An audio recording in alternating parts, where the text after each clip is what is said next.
បាទសួស្តីថ្ងៃនេះខ្ញុំមានអន្តេក្រាលមួយយកមកដោះស្រាយចែកជូនអ្នកនរគ្នាដោយអន្តេក្រាលយើងគឺគេឲ្យ e ស្មើនឹងអន្តេក្រាលផាយលើ2ទៅ0 sin x sin 2x dx បាទអញ្ចឹងដើម្បីដោះស្រាយអន្តេក្រាលបែបហ្នឹងតើយើងគួរធ្វើយ៉ាងណាបើកាលណាអន្តេក្រាលចេញមករៀងបែបហ្នឹងគឺយើងត្រូវដោះស្រាយតាមវិធីតាងបាទតាងអញ្ញត្តិយើងធ្វើតាមដោយផ្នែកក៏ធ្វើអត់ចេញដែរបាទតើយើងតាងហើយទើបយើងអាចដោះស្រាយតាមដោយផ្នែកបានបាទឥឡូវយើងមកមើលអន្តេក្រាលរបស់យើងគឺវាមានជាប់មកជាមួយនឹង sin 2x បាទ sin 2x គឺខ្ញុំសរសេរឲ្យហើយនេះគឺជារូបមន្តរបស់វារូបមន្តនៃ sin 2x គឺវាស្មើជាមួយនឹងបាទ2 sin x cos x បាទ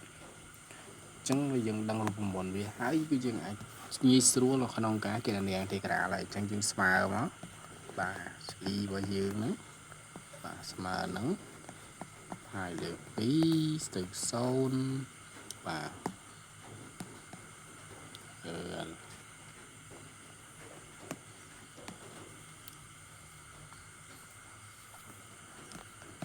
បាទ e របស់យើងស្មើនឹងអន្តេក្រាលផាយលើ2ទៅ0បាទយើង sin x ចំណុះ sin 2x នេះចូលវាទៅជា2 sin x បាទ cos x dx បាទអញ្ចឹងលេខ2នេះខ្ញុំយកវាមកខាងក្រៅឲ្យហើយមក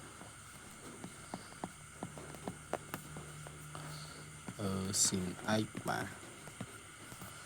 sin x cos x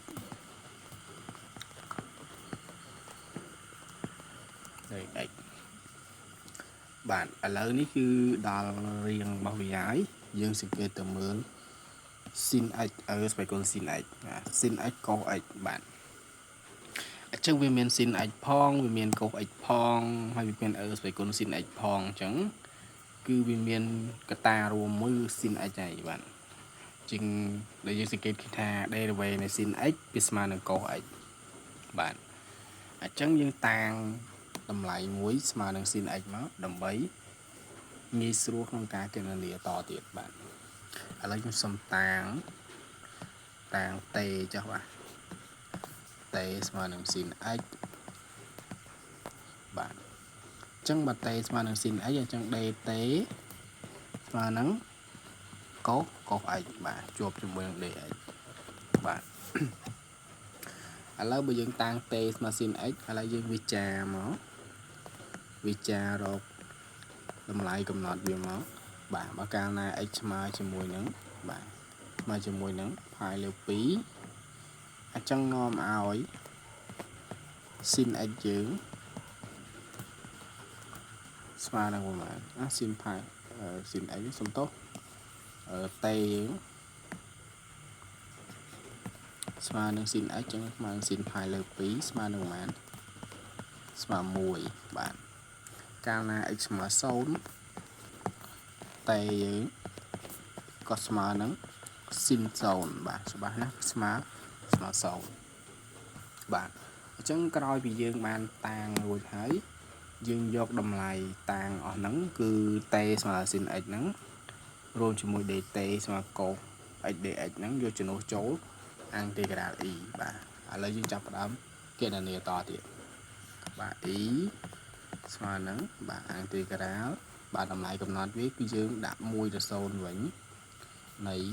ស្វ័យគុណ sin x បាទស្វ័យគុណ sin x យើងតាំងដោយតេស្វ័យគុណតេគុណនឹងបាទ sin x បាទ sin x ខ្ញុំតាំងវាដោយតេអញ្ចឹងយើងដាក់តេចូលបាទអញ្ចឹង cos x dx ស្មើនឹងបាទ cos x dx ស្មើនឹង dt អញ្ចឹង dt មកបាទអញ្ចឹងដល់ពេលដែលវាមានរាងបែបនេះហើយវាមានបែបយើងបានអន្តេក្រាលបែបនេះហើយវាជាអន្តេក្រាលចូលយើងអាចដោះស្រាយវាតាមដោយផ្នែកហើយបាទយើងអាចដោះស្រាយតាមដោយផ្នែកបានណាបាទអាចដោះស្រាយតាមអន្តេក្រាលដោយផ្នែកបានអញ្ចឹងអន្តេក្រាលដោយផ្នែករូបមន្តរបស់វាផ្លេចនៅបាទអន្តេក្រាលដោយផ្នែកបាទ បាទអន្តរក្រាដោយផ្នែករបស់វាហ្នឹងទូ e យើងស្មើនឹងអុយវេដល់ឲ្យអន្តរក្រានេះវេដេអុយបាទ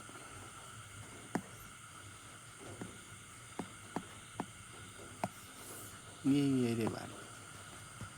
ចឹងក្រោយពីយើងដឹងរូបមន្តអន្តរក្រាដោយផ្នែកហើយយើងចាប់ផ្ដើមតាំងវាតាមហ្នឹងមកឥឡូវខ្ញុំតាំង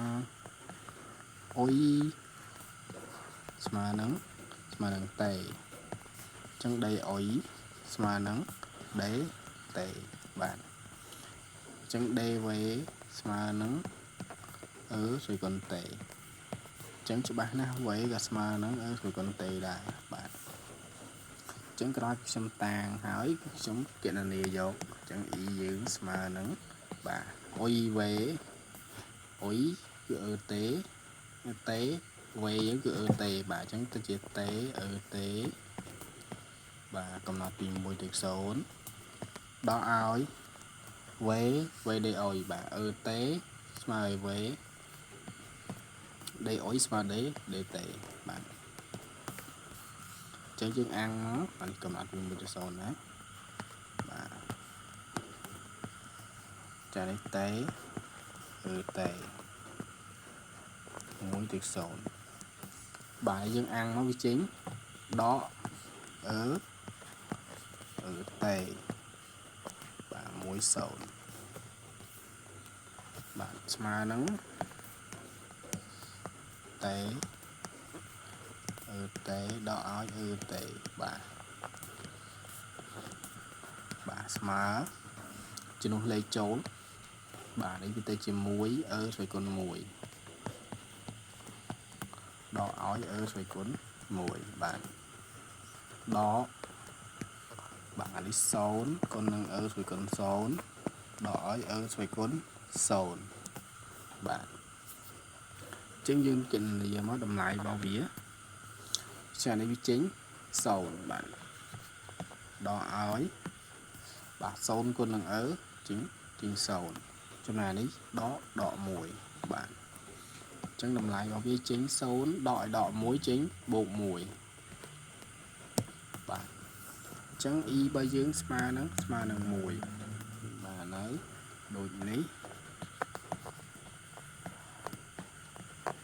អន្តរក្រារបស់យើងស្មើនឹង1បាទអរគុណតម្លៃរបស់វាគឺឃើញប៉ុណ្ណឹងមានចម្ងល់អាចសួរបានបាទ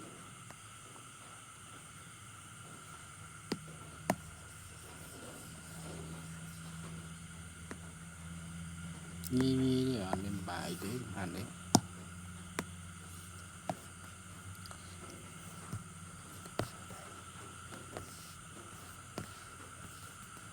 បាទកលឹះវាមានតែប៉ុណ្ណឹងអរគុណ